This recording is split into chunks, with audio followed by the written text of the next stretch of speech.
Vidéo Kinshasa. Vidéo Kinshasa.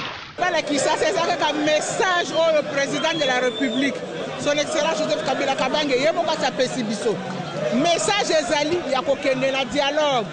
Maloro mutu abosana te biso nyonso tokende na enrôlement. Lelo eloko tosali ezalaki kolakisa na bana ya Congo et puis particulièrement bana ya Kinshasa ke mokonzi ya ekolo Joseph Kabila Kabange oyo asali mosala na epe azali kokoba kosala mosala na manda peuple apesaki ye azali kosala mosala malamu. Population baye kolakisa bolingo la bango epa ya Joseph Kabila pe pona kolakisa te tolingi kimia na kati ya ekolo na biso. Na tango oyo population alakisi ke aza sima ya Joseph Kabila, aza sima ya dialogue, aza sima ya ba élection.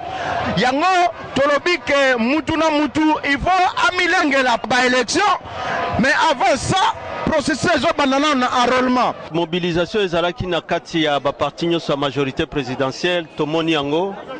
Nao ya kala na bao bazo adere na moni ke population alakisi lelo volonté na eke makambo nyonso eleka na kimia. Ba politicien nyonso bakende na dialogue poso likambo ezali basololaka nde na table libanda te. Tokolo ba élection te so révision ya fichier électoral eza corrompu, eza malamu te. Donc ba jeune nyonso oyo bazelaki bazala enrôler na batu nyonso bashanjaka ba adresse.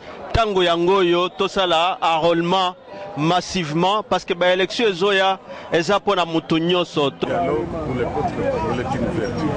Yango wana batu baye ebele parce que baza kuya dialogue. Ndenge chef de l'État lobby aza chef de village a convoqué dialogue. Je crois qu'il faut que le peuple congolais comprenne qu'on doit aller au dialogue. Vidéo Kinshasa.